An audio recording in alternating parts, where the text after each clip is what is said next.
Hey everybody, Greg at Care Boost Health here. Hope you're having a great day. I am speaking to you a little bit today about SMART goals and how we can use them to live a healthier lifestyle. So at Care Boost Health, we use a holistic approach to help people become more healthy.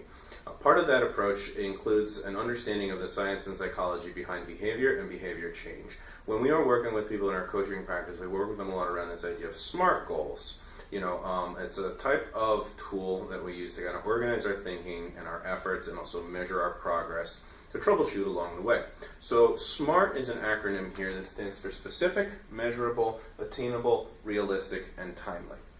So if I'm going to kind of make a general commitment to being healthier by exercising more, that's a wonderful idea, but if I'm going to really kind of increase my chances of success in doing that over the long term, I can apply these SMART goals. My big picture goal is to be healthier, to be more active.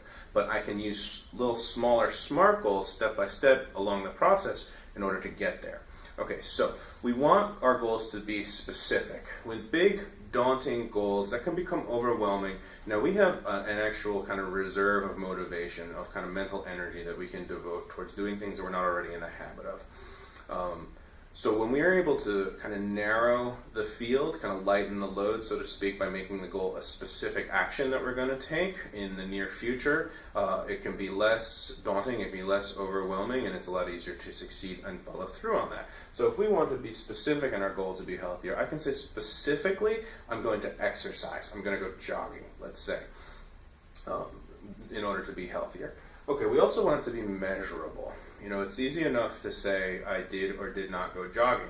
The question sometimes becomes, did I go jogging enough, right? So if you're feeling pretty good about yourself, you might jog 2 times next week and say, yeah, that's enough. I did great. I'm a healthy guy. Pat on the back. Or if you're in a bad mood, if you're not feeling about yourself in a different week, you can do the same amount of work, but because we have these kind of biases about ourselves in our mind, we might look at the same amount. Okay, I went jogging. I didn't really do everything I could. I went jogging 2 times last week. Oh, I didn't do a good job. No good.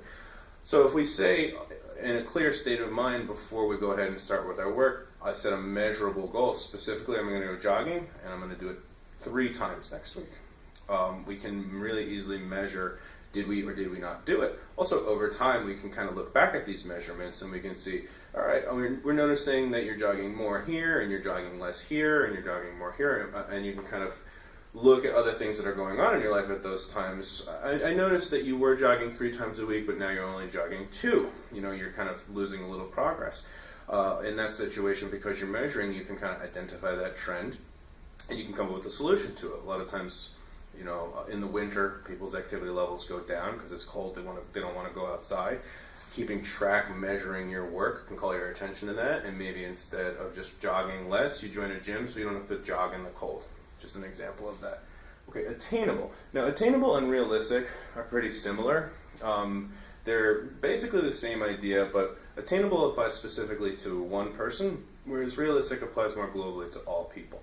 So in terms of attainable, let's look over here for a second. This is something I got back from my days in Teachers College that I really like. The idea, I wrote here ZPD. Now that's a fancy mouthful of words, Zone of Proximal Development. So zone, area, proximal, within reach, development, stuff we can learn. Just kind of break that down real quick for you. Okay, but everybody has a pile of stuff that they know, represented here in the red. They have a pile of stuff that they don't know, represented here with the question mark. But then they have a pile of stuff that they don't know, but they could understand, right? That represents this attainable goal. We don't want it to be something we already do. If I'm already at the level where I can go jogging 1 time a week, that's a bad goal for me because I'm not really challenging myself. I'm not really learning anything new. But if I think realistically I could up that to 3 times a week, that would be a good goal because it challenges me to do a little extra work. But it's also not so hard that it's setting me up for failure. Now, that's really an art. It takes a little bit of time to kind of figure out what's a realistic goal for you, really at a fine-tuned level. But at a big picture level, we all kind of know that if we've been sitting on the couch, not jogging for a couple of years, we don't want to start out at exercising 1,000,000 times a week. That's going to set the bar too high for us. We know it kind of tells us we want to work into it, ease into it with little baby steps, incrementally up to where we want to be. So that's a word on the attainable. Now, realistic, like I was saying before, nobody's going to go jogging 1,000,000 times a week. That's why I picked that number. So we wouldn't set an unrealistic goal like that. It is realistic for people to jog, 2 hours a week, 10 hours a week, depending on your skill level, depending on what kind of condition you're in. A lot of that has to do with familiarity with your body, but another example I like to really use to illustrate this realistic point is like anger, right? It's not realistic to make the goal that you're never going to get angry. People get angry, but it is realistic to make the goal that you're going to manage your anger in a healthy way. So we want our goals to be realistic.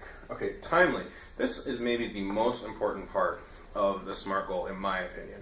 It's not a given, it's not a universal rule, but we want our goals to be timely. If I just make a goal that I'm going to go jogging, I might get done from work today, I might go home and I might say, yeah, I'm going to go jogging soon. I'm going to go jogging eventually. And I might keep telling myself that over and over and over again, and the next thing I know, a whole month has gone by and I haven't worked on my goal at all. So if I put a time limit, right, and say, okay, I'm going to see my coach again in 7 days. I'm going to see my coach again in a week. And I told him that I want to jog more, and I think I can jog 3 times a week. I think that's a good challenge for me, but I can still do it. So I'm going to put a time limit. I'm going to say I'm going to jog 3 times this week, and that gives us a little extra kind of structure, a little extra motivation when we're working on our goals and reaching them. So again, this is not sort of super complicated stuff. It's generally kind of common sense stuff. I really like the field of coaching because it's this coalescing of a lot of common sense, but in a systematic way. A lot of the benefit of applying this methodology, it comes over time, and having somebody along with you for the ride, like an accountability buddy, or better yet, a coach, can really kind of help you work on your goals and refine them so that they are, just well tailored for you along these different lines, and they are things that you can use very effectively and systematically to really track your process and to keep your motivation going high. So I hope you've enjoyed this little workshop about SMART goals. I hope you found it educational. If you liked it, give us a thumbs up, share it with your friends, and if you're interested, come on down and see us. We can get you set up with a coach. If you're curious about coaching and you're not really sure how much you're ready to dive into it, Thursdays at 5 o'clock we run a coaching group, which is different than our one-on-one coaching sessions. Very low pressure, very casual. It's really just come in and chit-do and pick a coach's brain, get some expert advice and input on what you're working on. So thanks again for checking it out, and have a great day.